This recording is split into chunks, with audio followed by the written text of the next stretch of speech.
Hello दोस्तों, मैं Narayan Maheshwari Soni education में आप सबका स्वागत करता हूं। लास्ट की क्लास में हमने देखा था मुगल जो है चित्रकला के बारे में हम पढ़ रहे थे। ये हमारा टॉपिक नया चालू हुआ था।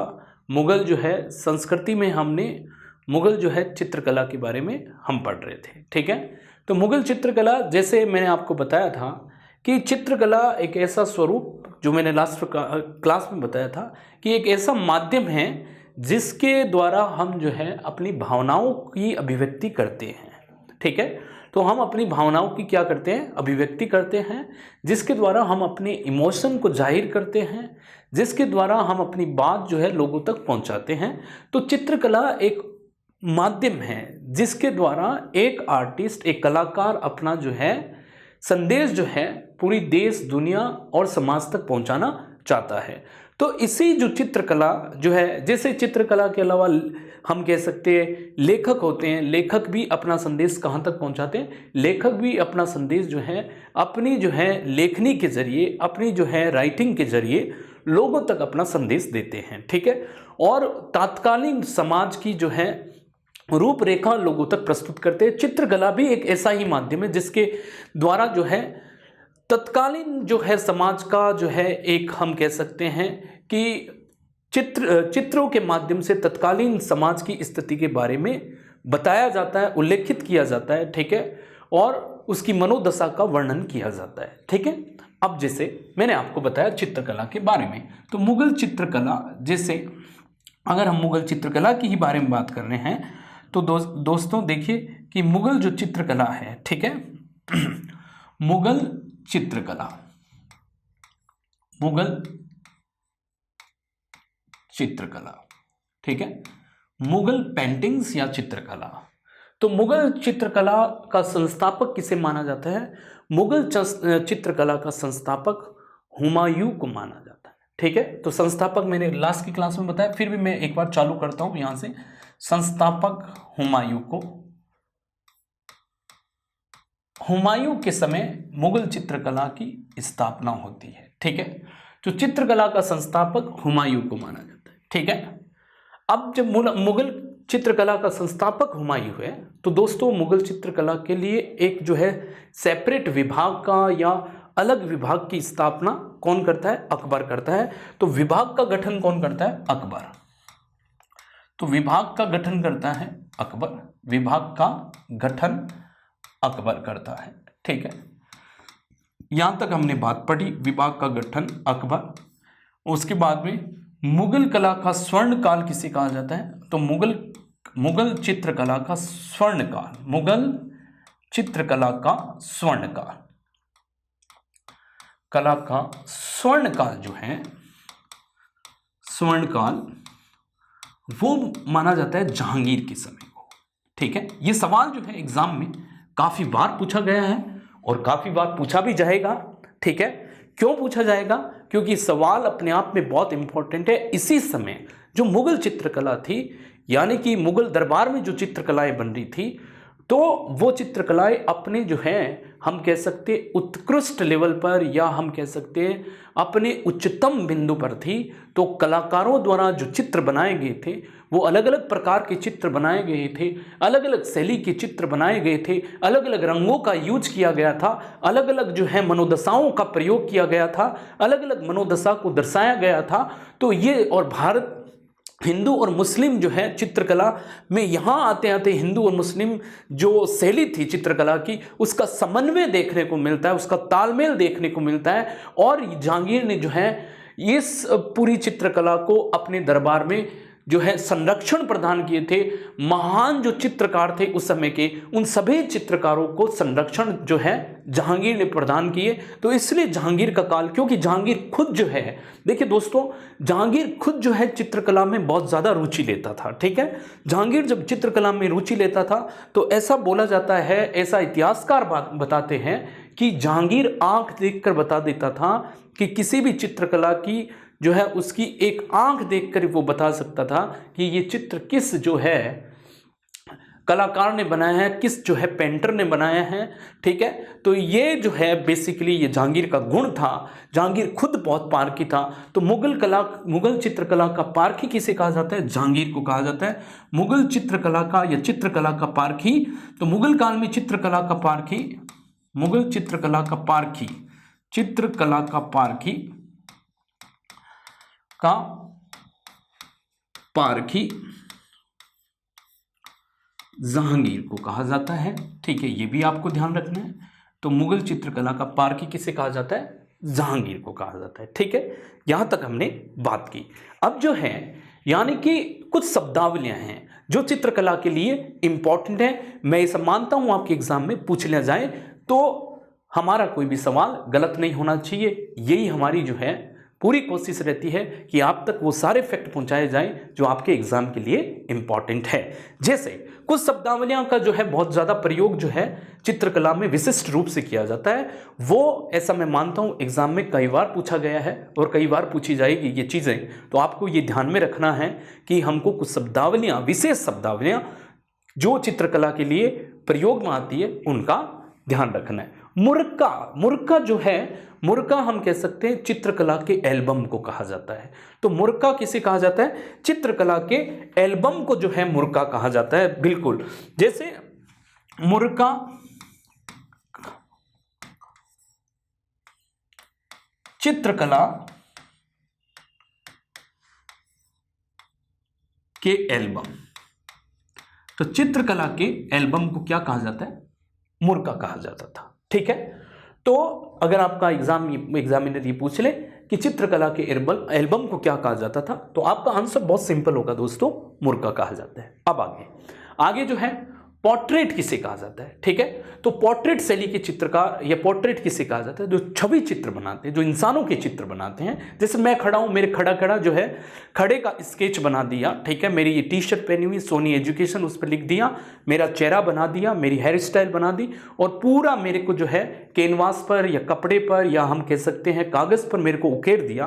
तो छवि चित्रों को पोर्ट्रेट कहा जाता है। तो किसे कहा जाता है? पोर्ट्रेट, छवि चित्रों को कहा जाता है। तो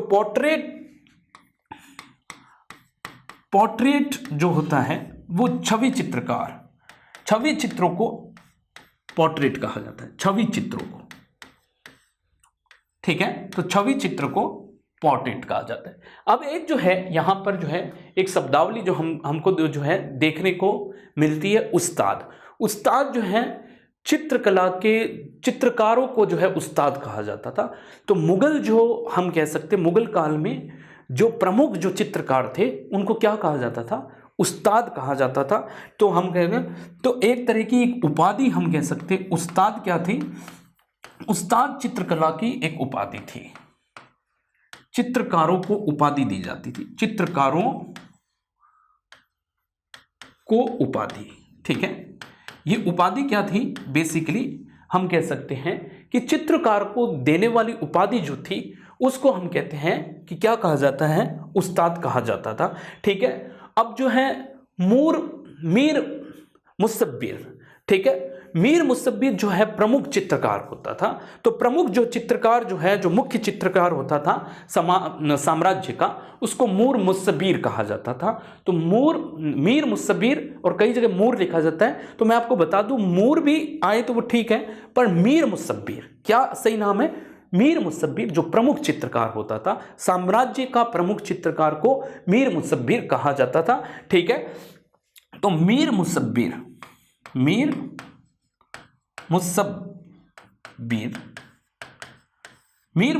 जो साम्राज्य का प्रमुख चित्रकार,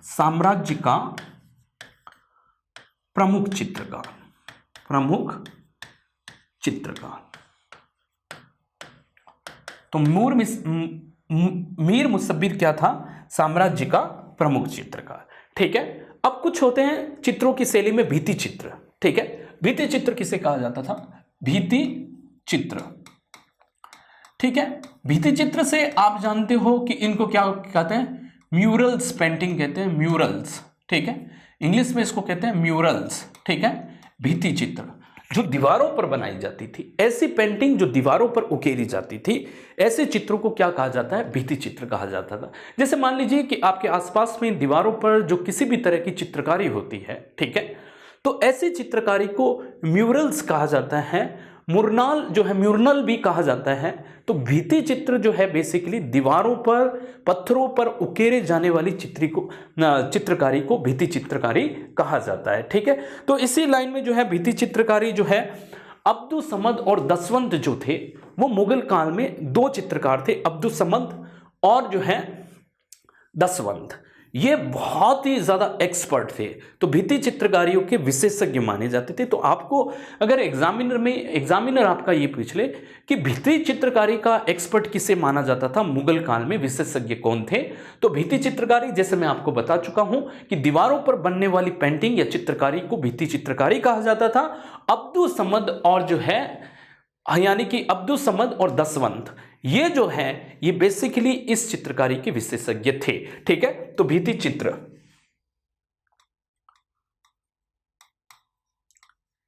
भित्ति चित्र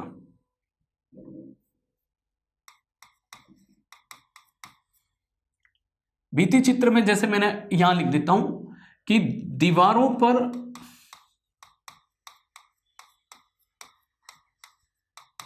बनने वाली चित्रकारी,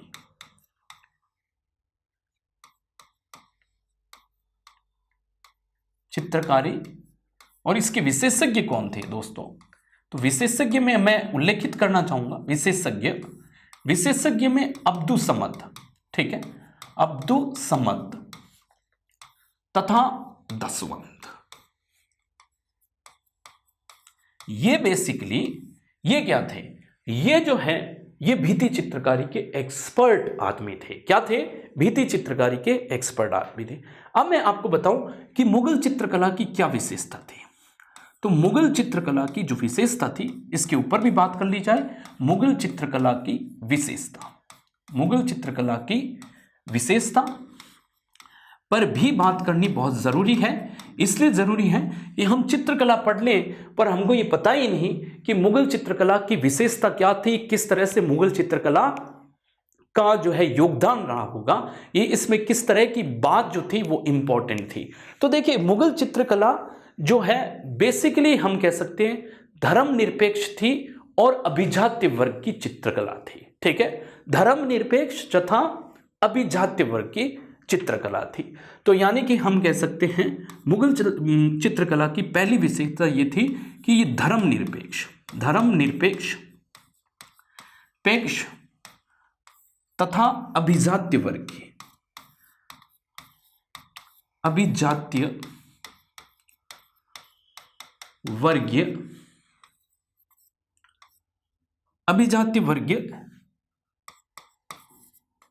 चित्रकला। इससे आप क्या समझते हो? धर्मनिरपेक्ष तथा अभिजात्य वर्गीय चित्रकला से मतलब यह होता है मेरे प्यारे दोस्तों कि धर्मनिरपेक्ष और अभिजात्य वर्ग चित्रकला से हम यह समझते हैं कि इसमें जो है यानी धर्म से संबंधित कोई चित्रकारी नहीं थी, ठीक है। तो यानी कहने से मतलब है किसी विशेष धर्म के जो है धर्म के ऊपर जो है चित्रकारी नहीं थी। यानी कि हम कह सकते इस्लाम पर चित्रकारी नहीं थी, हिंदू धर्म पर चित्रकारी नहीं थी। ये एक धर्म निरपेक्ष चित्रकारी थी, एक साधारण समाज की जो हम कह सकते हैं कि साधारण समाज में जो लोग देखते थे उसी प्रकार उसको बनाते थे। तो किसी तरह का इसमें धार्मिक जो हम कह सकते हैं तत्वों का अभाव था। तो धार्मिक तत्वों का अभाव होते ये क्या हो जाती है, अपने आप में सेक्युलर चित्रकारी हो जाती है, अपने आप में धर्मनिरपेक्ष चित्रकारी होती है। तो धर्मनिरपेक्ष चित्रकारी ऐसी चित्रकारी व्यवस्था जिसमें धार्मिक तत्वों का अभाव हमको देखने को मिलता है। धार्मिक हम कह सकते हैं कि पहलुओं का अभाव हमको देखने को मिलता है, धार्मिक ऑब्जेक्टिव्स जो हैं हमें कोई भी नहीं मिलते हैं। तो ऐसी चित्रकला जो पूर्णतः जो है धर्म को साइड रखते हुए बनाई जाती है, ऐसी कला को धर्मनिरपेक्ष चित्रकला कहते हैं या हम सेक्युलर चित्रकला कहते हैं। अभिजात्य वर्गीय चित्रकला का मतलब यह है दोस्तों, अभिजात्य वर्गीय चित्रकला का मतलब यह हो गया कि ऐसी चित्रकला जिसमें राजप्रसाद, महलों का और जो है हम कह सकते हैं कि दरबारों का चित्र जो है अंकित किए जाते थे। चित्रों का अंकन राज दरबारों का, प्रसादों का, महलों का, ठीक है।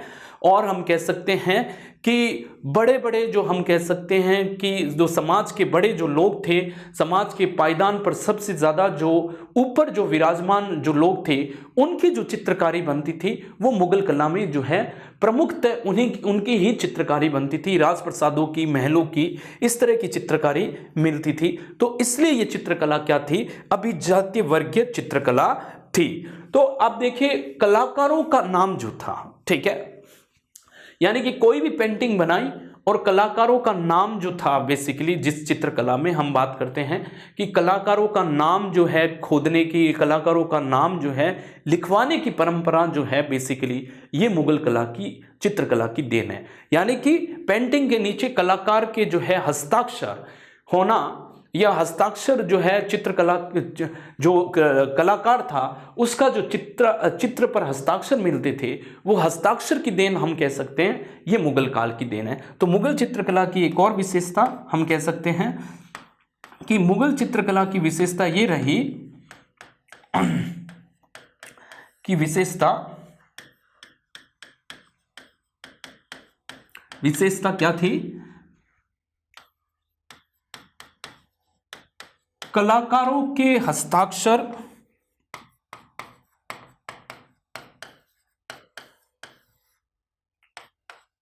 चित्रों पर मिलते हैं।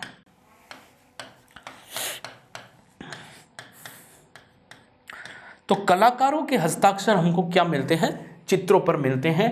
ये मुगल कला की जो है चित्रकला की एक विशेषता रही थी, ठीक है। तो हमने विशेषता में 2 पॉइंट पढ़े जो मैंने आपको बताया। अब हम जब बात करते हैं कि कलाकारों के, और हम बात करते हैं कि मुगल कला चित्रकला में पांडुलिपि का भी चित्रांकन किया गया। तो जो हम कह सकते हैं कि जो प्राचीन पांडुलिपियां थी उसका भी चित्रांकन देखने को मिलता है। तो प्राचीन पांडुलिपियों का चित्रांकन भी देखने को मिलता है। तो प्राचीन पांडुलिपि का चित्रांकन भी देखने को मिलता है।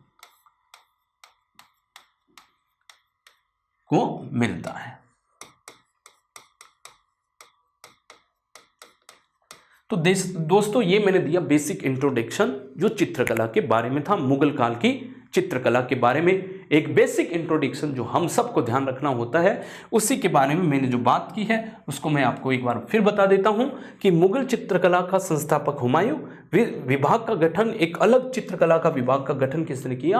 अकबर ने अपने समय काल में किया, ठीक है। इसके बाद में मुगल चित्रकला का स्वर्णकाल जो मैं आपको पहले बता चुका हूं, बार बार बता रहा हूं, जहांगीर का जो काल था वो मुगल चित्रकला का स्वर्ण काल कहा जाता है। मुगल चित्रकला का पारखी किसे माना जाता है? चित्रकला का पारखी जो है बेसिकली जहांगीर को माना जाता था कि ऐसा कौन सा बादशाह था जो चित्रकला का पारखी था। तो आपका आंसर हमेशा क्या होगा? जहांगीर महोदय होगा, ठीक है। ऐसे मुरक्का मैंने आपको बताया कि चित्रों के एल्बम को, ठीक है, चित्रकला के एल्बम को क्या कहा जाता था? मुरक्का कहा जाता था, ठीक है। ये आपको ध्यान रखना है।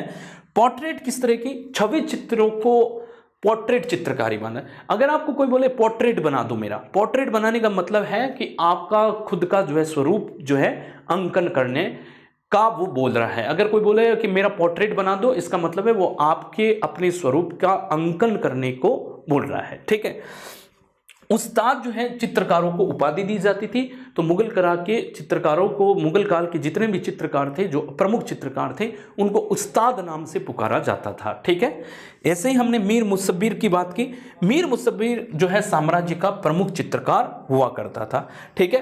तो मीर मुसव्विर क्या होता था? मीर मुसव्विर जो है साम्राज्य का जो है प्रमुख चित्रकार जो है माना जाता था। प्रमुख चित्रकार कौन है? मीर मुसव्विर था, ठीक है।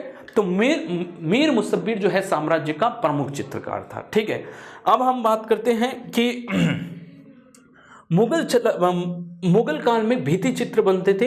भित्ति चित्र क्या थी? दीवारों पर बनाने के चित्रों को जो है भित्ति चित्र कहा जाता था। म्यूरल्स को भी भित्ति चित्र कहा जाता है। और इसके विशेषज्ञ कौन थे? अब्दुस्समद तथा दसवंत। ये जो है 2 व्यक्ति थे।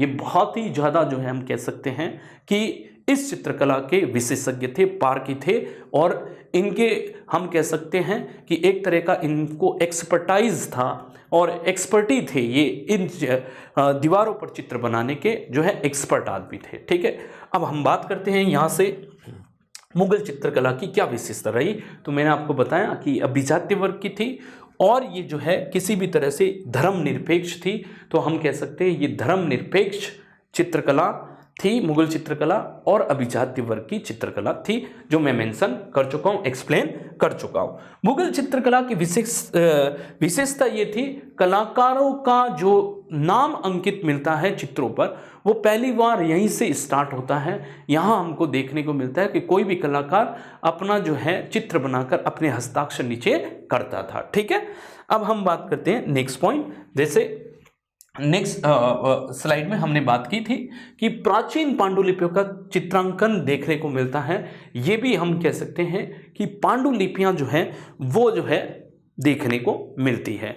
तो अब हम बात करते हैं हुमायूं की। जैसे हमने कहा कि हुमायूं से स्टार्ट हुई ये चीज़ें, तो हुमायूं जो है चित्रकला की शुरुआत भारत में कहाँ होती है, हुमायूं के समय होती है। और हुमायूं ने जो है फारस से यानी कि ईरान से 2 चित्रकार मंगाए थे, और एक का नाम था मीर सैयद, एक का नाम था मंसूर। तो मंसूर और मीर सैयद नामक जो है 2 चित्रकार जो है हुमायूं के दरबार में आकर, फारस से आकर जो है हुमायूं के दरबार में रहते हैं। ठीक है, तो फारस से आकर जो है मीर सैयद, ठीक है, तो इसको जो है यानी कि मीर सैयद और जो है मंसूर, ये जो है दोनों जो है हुमायूं के साम्राज्य में, हुमायूं के समय में भारत में आकर रहते हैं। हुमायूं ने इनको जो है कहाँ से बुलाया था, हुमायूं ने दोस्तों इनको जो है फारस से बुलाया था। हुमायूं के समय जो 2 चित्रकार, जो विशेष चित्रकार थे जो फारस से आए, तो फारस के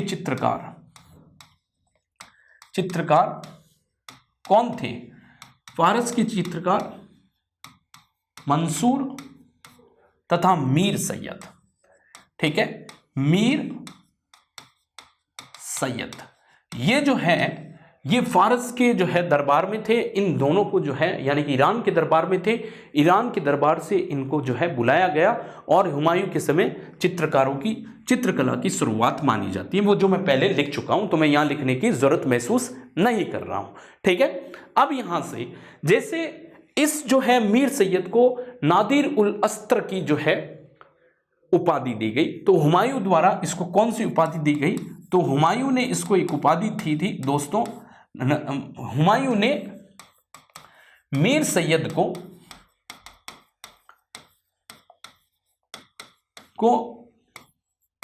नादिर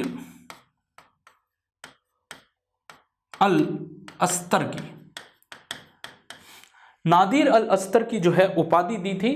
तो इसको जो है बेसिकली किस की उपाधि देते हैं, हुमायूं नादिर अल अस्तर की उपाधि देते हैं। तो इसको हम ऐसे भी लिख सकते हैं, नादिर उल अस्तर की उपाधि जो है हुमायूं ने इसको दी थी। अब जो हम कहते हैं इन दोनों को बुलाने के बाद में इसने ख्वाजा अब्दुस समद को भी बुलाया था। ख्वाजा अब्दुस समद को भी ये जो है कहां से बुलाता है, फारस। ख्वाजा अब्दुस समद वही था जिसने कुकर मुक्ता होता है उस पर जो है कुरान की 112वीं जो अध्याय है उसको जो है एक कुकर मुक्ता पर जो है उल्लेखित कर दिया था और चित्रांकन कर दिया था। तो ये अब्दुस समद की जो है एक विशेषता है कि कुरान के 112वें जो है अध्याय को इसने जो है एक ही कॉपी में, एक ही कुकर मुक्ता में जो है पूरा का पूरा उल्लेखित कर दिया, चित्रांकन कर दिया उसका। ठीक है, तो मीर अब्दुस समद के ऊपर बात करते हैं कि ये एक ऐसा चित्रकार मीर, या हम ख्वाजा अब्दुस समद कहेंगे इसको, ख्वाजा, क्योंकि फेमस ख्वाजा अब्दुस समद के नाम से हैं, ख्वाजा अब्दुस समद। ठीक है, ये ख्वाजा अब्दुस समद जो था ये भी फारस से आता है, ईरान से आता है। ठीक है, और इसने जैसे मैंने आपको बताया कि कुरान के 112वां अध्याय जो है वो कुकर मुक्ता पर अंकन कर दिया था। अब देखो मीर अब्दुस समद के बारे में हम लिख रहे हैं, तो हम कह सकते हैं कि इसने कुकर मुक्ता के 20 पर जो है 112वें अध्याय को अंकन कर दिया। तो पहले ही मैं ये लिखूंगा, आगे लिखता हूं कि नेक्स्ट में लिखता हूं मैं कि कुरान का 112वां अध्याय कुकर मुक्ता के बीज पर अंकन किया। तो कुकर मुक्ता के बीज पर यह अंकन करता है कुरान का 112वां अध्याय। तो कुरान का 112वां अध्याय ये कुकर मुक्ता के बीज पर अंकन करता है, पहला पॉइंट। दूसरा पॉइंट जो बहुत इंपॉर्टेंट है वो ये है कि दोस्तों कि इसने जो है हुमायूं तथा अकबर को जो है चित्रकारी सिखाई। तो इसने हुमायूं तथा अकबर को, हुमायूं को भी सिखाई, हुमायूं तथा अकबर को चित्रकारी सिखाई, अकबर को चित्रकारी सिखाई, अकबर को चित्रकारी सिखाई। ठीक है, तो हुमायूं तथा अकबर को चित्रकारी सिखाई। तीसरा, हुमायूं ने इसको सिरी कलम की उपाधि थी। ठीक है, तो यानी कि हुमायूं ने इसको कौन सी उपाधि थी? हुमायूं ने इसे सिरी कलम की उपाधि थी। मधुर लेखनी सिरी कलम का मतलब होता है। तो हुमायूं ने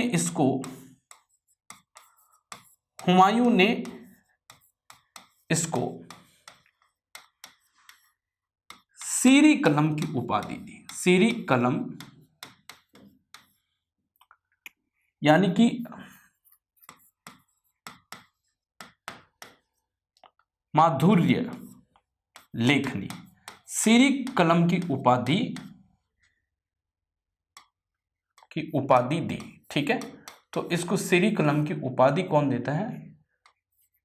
हुमायूं देता है। ठीक है, अब जैसे ये हम कह सकते हैं हुमायूं के समय का एक प्रमुख चित्रकार था, और इस प्रमुख चित्रकार था तभी तो इसने जो है हुमायूं तथा जो है अकबर दोनों को क्या सिखाई थी? चित्रकारी।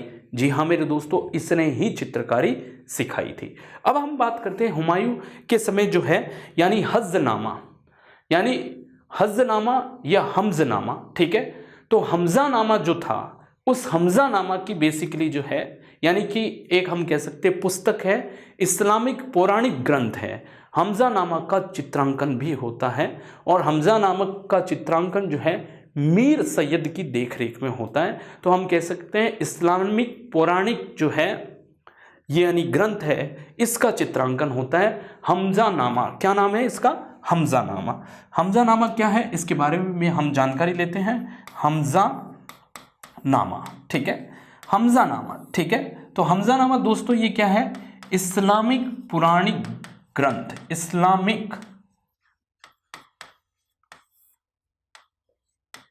पौराणिक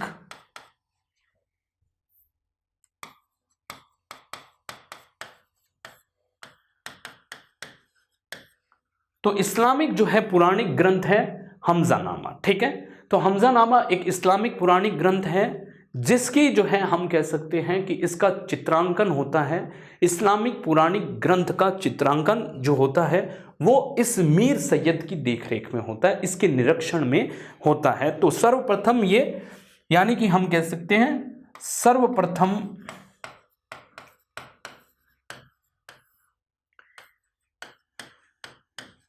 मीर सैयद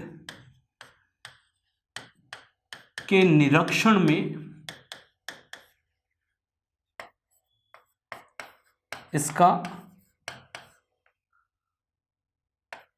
चित्रांकन का कार्य शुरू हुआ।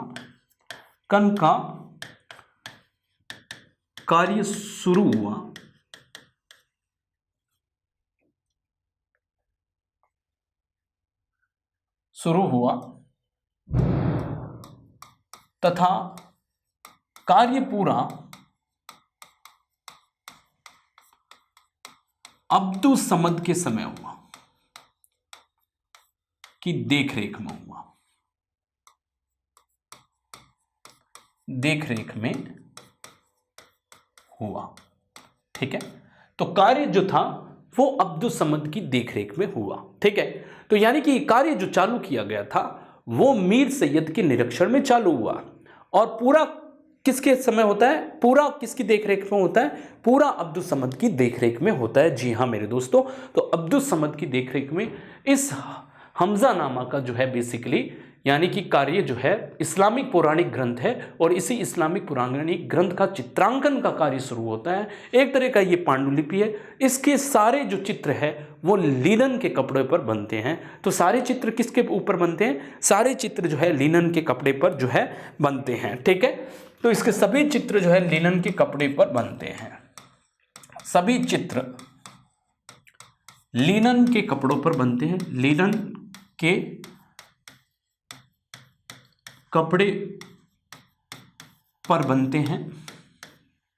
ठीक है, तथा इसमें किसी भी चित्र पर, जी हाँ मेरे दोस्तों ध्यान देना कि इसमें किसी भी चित्र पर, हाँ बिल्कुल ध्यान देना है, किसी भी चित्र पर यहां पर हस्ताक्षर नहीं मिलते हैं। तो सभी चित्र क्या है, अहस्ताक्षरित है। तो सभी चित्र क्या है, अहस्ताक्षरित है। तो सभी चित्र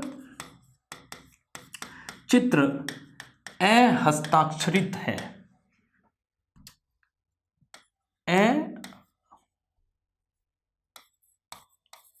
हस्ताक्षरित।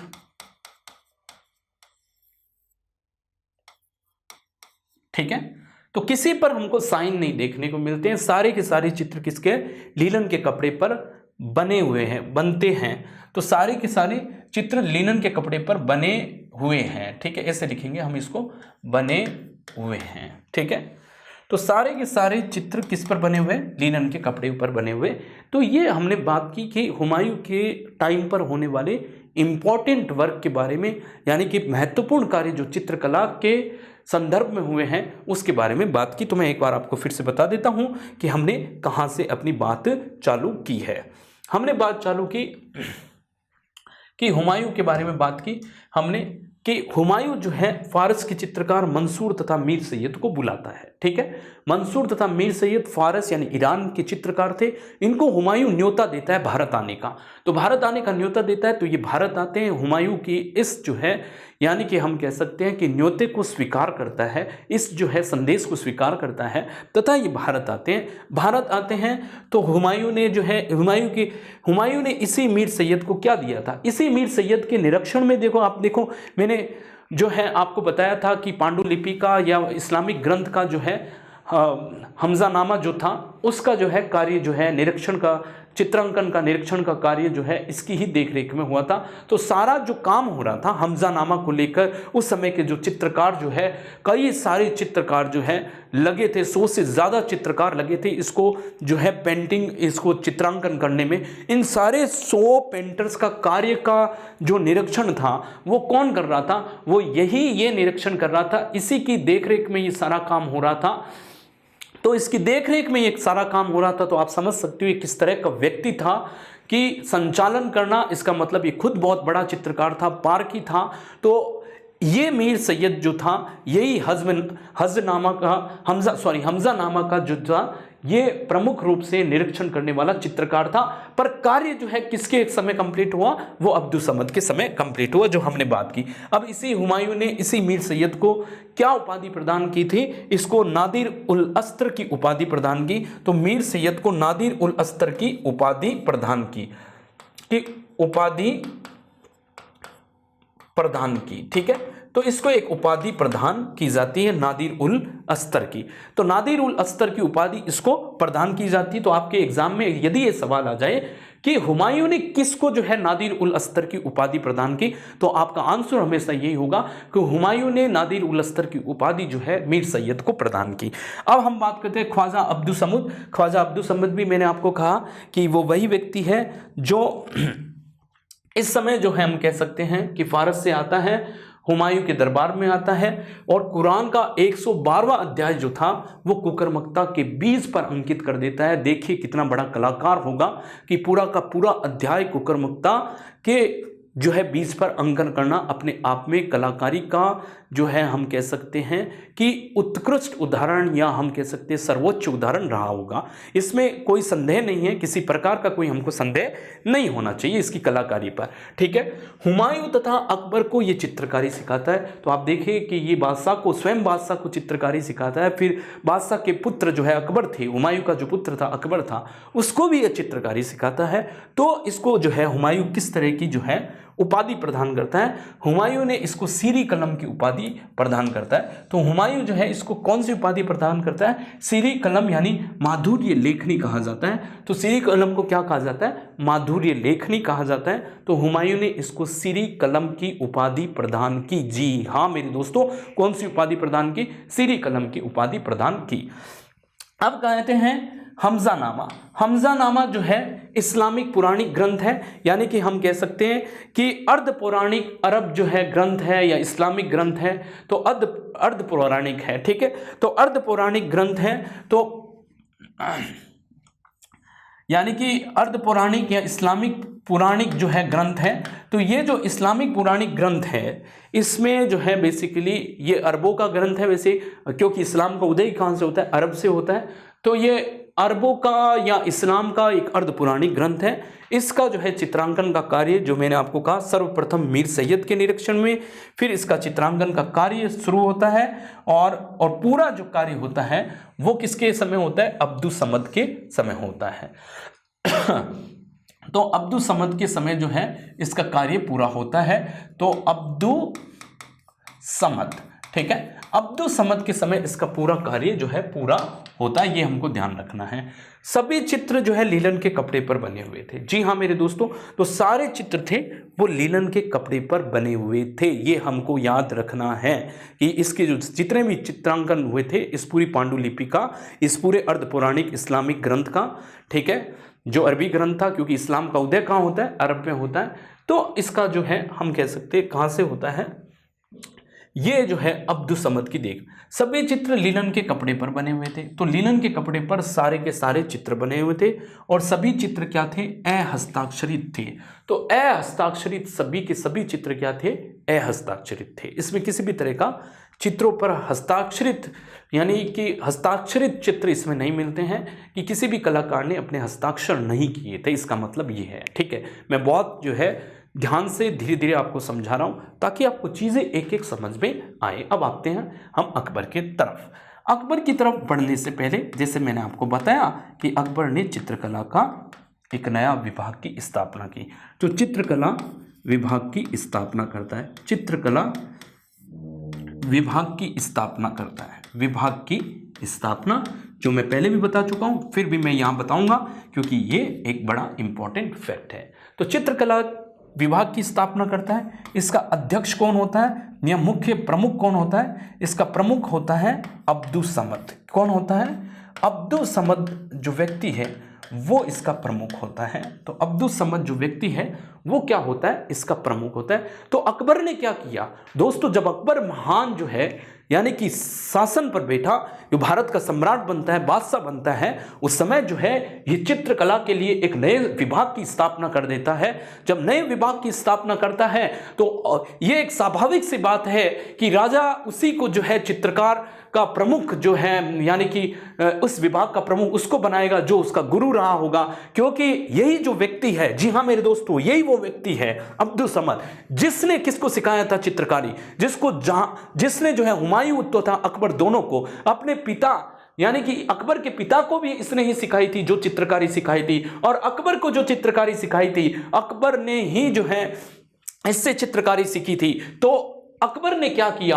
एक नए विभाग की स्थापना की और नए विभाग की स्थापना करते ही अकबर ने इसको प्रमुख क्या बना दिया? चित्रकला का प्रमुख बना दिया। तो आपको ध्यान रखना होगा अकबर द्वारा चित्रकला विभाग की जो स्थापना हुई थी उसका प्रमुख जो है किसको बनाया गया था? जी हां मेरे दोस्तों, अब्दुस समद को बनाया गया था। यह हम सबको ध्यान रखना है, एग्जाम के लिए इंपॉर्टेंट क्वेश्चन है। ठीक है, अब हम बात करते हैं कि अकबर के समय पोर्ट्रेट चित्रकारी का जो है यानी कि शुरुआत होती है। पोर्ट्रेट चित्रकारी यानी छवि चित्रकला की शुरुआत ही जो है अकबर के समय में होती है।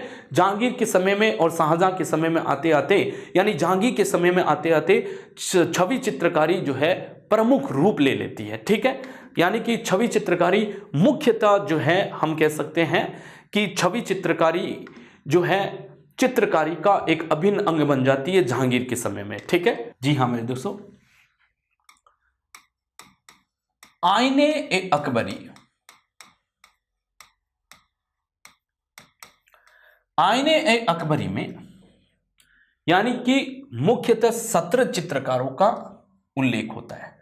मुख्यतः 17 चित्रकारों का उल्लेख होता है, का उल्लेख होता है आईने अकबरी में। तो कितने चित्रकारों का उल्लेख होता है? इनमें से जो 13 चित्रकार थे वो हिंदू चित्रकार थे। तो आईने अकबरी में कितने चित्रकारों का उल्लेख होता है? मुख्यतः 17 चित्रकारों का उल्लेख होता है। और इसमें से जो है इनमें से 13 चित्रकार यानी कि आईने अकबरी अबुल फजल के द्वारा लिखी हुई किताब, अबुल फजल जो प्रमुख जो है 9 रत्नों में से एक रत्न था, अबुल फजल द्वारा लिखी हुई किताब। और इस किताब में अबुल फजल ने कितने चित्रकार बताए हैं? जो अकबर के दरबार में 17 चित्रकार बताए थे। और इन 17 में से 13 चित्रकार जो क्या थे? हिंदू थे। इनमें से 13 चित्रकार हिंदू थे। क्या थे? हिंदू थे। तो 17 में से 13 चित्रकार हिंदू थे। और बसावन और दसवंत ये जो है बेसिकली हम कह सकते हैं कि अकबर के समय के प्रमुख चित्रकार थे। तो अकबर के समय के जो प्रमुख चित्रकार थे वो कौन थे? बसावन तथा दसवंत, ये अकबर के समय के प्रमुख चित्रकार थे। ठीक है, अकबर के समय के प्रमुख चित्रकार,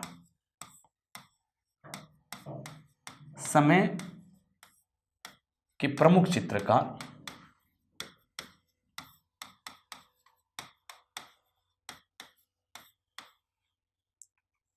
बसावन तथा दसवंत। तो बसावन तथा दसवंत क्या थे? अकबर के समय के, जी हाँ मेरे दोस्तों, ये प्रमुख चित्रकार थे बसावन तथा दसवंत। दसवंत वही व्यक्ति है जिसको भित्ति चित्र में महारत हासिल थी। ठीक है दोस्तों, तो भित्ति चित्र में महारत हासिल थी। इन्हीं के समय में ऐसे बोला जाता है मुगल चित्रकला जो है फल फूली, बहुत ज़्यादा जो है इसमें जो है डेवलपमेंट या हमको विकास देखने को मिलता है। ठीक है, अब हम बात करते हैं कि अकबर के समय जो है जिन पुस्तकों का जो चित्रांकन हुआ है, जैसे महाभारत का हुआ, रामायण का हुआ, ठीक है, लैला मजनू का हुआ, लीलावती का हुआ, इन सभी पुस्तकों का अकबर के समय क्या हुआ? चित्रांकन हुए। तो अकबर के समय प्रमुख जो है चित्रांकित पुस्तकें,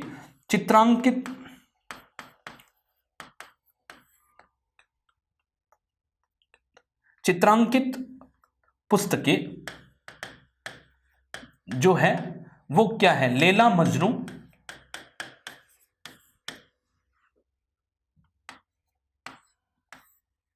लैला मजनू, ठीक है, महाभारत, रामायण। तो लैला मजनू हो गई, महाभारत हो गई, रामायण हो गई, ठीक है, हरिवंश हो गई, ठीक है, इस तरह की जो है किताबें, हरिवंश हो गई, रामायण होगी, लैला मजनू हो गई, ठीक है। और फिर हम जो कहते हैं लीलावती, मैंने आपको बताया लीलावती हो गई। तो ये जो है सारी किताबों का जो है यानी कि चित्रांकन हुआ। यानी कि चंगेज़नामा जो मेरे दिमाग में आ रही है वो मैं बता रहा हूँ, चंगेज़नामा, ठीक है। तो महाभारत, रामायण, लैला मजनू, लीलावती, चंगेज़नामा, इन सारी चित्र यानी कि किताबों का चित्रांकन होता है। तो चित्रांकित जो पुस्तकें थी, तो उन चित्रांकित पुस्तकें में लैला मजनू, ठीक है, महाभारत, रामायण, चंगेज़नामा, लीलावती प्रमुख रूप से थी। अब हम बात करते हैं कि जो प्रमुख चित्रकार थे जिसका नाम था, हमने बात की थी कि दसवंत और जो है बसावन की हमने बात की। दसवंत और बसावन, जी हाँ मेरे दोस्तों, जैसे दसवंत के लिए मैं आपको बता चुका हूं कि भित्ति चित्र का बिल्कुल विशेषज्ञ था। ये व्यक्ति जो था भित्ति चित्र का विशेषज्ञ था, ठीक है।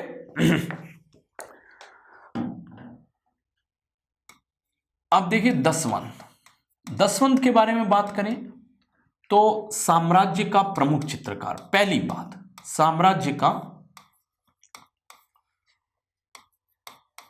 प्रमुख चित्रकार, तो ये साम्राज्य का प्रमुख चित्रकार। दूसरे इसकी क्या विशेषता थी, ये लघु चित्र तथा भित्ति चित्र का विशेषज्ञ था, भित्ति चित्र का विशेषज्ञ था।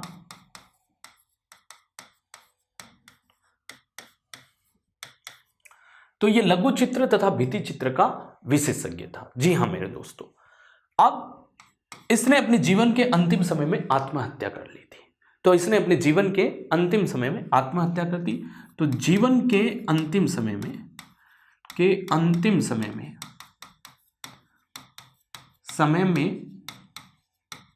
आत्महत्या कर ली, ठीक है। मेरी पूरी कोशिश रहती है दोस्तों कि आपका कोई सवाल गलत नहीं हो, ठीक है, ताकि आपसे ये पूछ लें कि अकबर के समय का ऐसा कौन सा जो है साम्राज्य का प्रमुख चित्रकार था जिसने जो है अवसाद में आकर पागल हो गया था, ये बेसिकली, ठीक है। और पागल हो गया तो इसने आत्महत्या कर ली थी। तो इसने अवसाद में आकर, जी हाँ मेरे दोस्तों, एक बहुत ही बड़ा चित्रकार था जिसने आत्महत्या कर ली थी अकबर के समय में। इसलिए आत्महत्या कर लेता है कि ये जो है बेसिकली, यानी कि हम कह सकते हैं कि ये इतना जो है चित्रों के अंदर घुस गया था, कि इतनी जो है अपनी कलाकारी के अंदर इतना घुस गया था कि इसको जो है अवसाद हो गया था। और अवसाद हो गया तो ये हम कह सकते हैं कि ये जो है वो लास्ट में जो है इस स्टेज पर पहुंच जाता है कि इसको अपने जीवन से मुक्ति जो है, ये खुद ही जो है अपने जीवन से मुक्ति ले लेता है, यानी आत्महत्या जैसा एक बड़ा स्टेप ले लेता है, ठीक है। तो अब हम बात करते हैं बसावन की। बसावन क्या था, छवि चित्रकार था। ये पोर्ट्रेट बनाता था, बहुत सुंदर पोर्ट्रेट बनाता था। तो बसावन एक छवि चित्रकार था और इसने जो है घोड़े पर जो है बैठे हुए राजा के चित्र बनाए हैं, ठीक है। और कृशकाया वाला राजकुमार जो है बैठा हुआ, यानी कि सुडोल राजकुमार बैठा हुआ, घोड़े पर बैठा हुआ, उसके इस तरह के इसने जो है चित्र अंकित किए हैं। तो इसके चित्र जो है बहुत ही सुंदर चित्र इसने बनाए हैं। तो हम बसावन के बारे में बात करते हैं। बसावन क्या था, छवि चित्रकार था। छवि चित्र का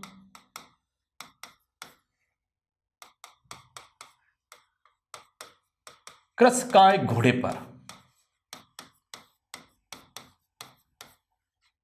पर बैठे हुए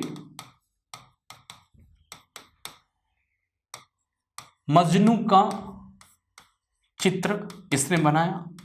तो कृशकाय घोड़े पर बैठे हुए मजनू का चित्र भी इसने बनाया, ठीक है। और ये यूरोपीय शैली में भी चित्र बनाता था। बसावन क्या था, बसावन जो है यानी कि यूरोपीय शैली में भी चित्र बनाता था। तो अकबर के समय में अन्य जो चित्रकार थे वो जो है हम कह सकते हैं बसावन था। बसावन के बाद में मिस्किन था, सांवल दास थे। ये जो है बेसिकली हम कह सकते हैं अन्य चित्रकार थे। तो अन्य चित्रकार क्या कौन थे, अन्य चित्रकार में जो है चित्रकार मिस्किन जो प्रमुख चित्रकार थे, तथा सांवल दास। मैं इसके बारे में कहना चाहूंगा क्योंकि ऑथेंटिक सोर्स इसको बताते हैं कि मिस्किन ही जो है बेसिकली यूरोपीय शैली का जो है, यूरोपीय जो शैली थी उस शैली में चित्रकारी करता था। तो यूरोपीय शैली का विशेषज्ञ चित्रकार था। तो ये क्या था, यूरोपीय शैली का विशेषज्ञ था। ये हमको ध्यान रखना है।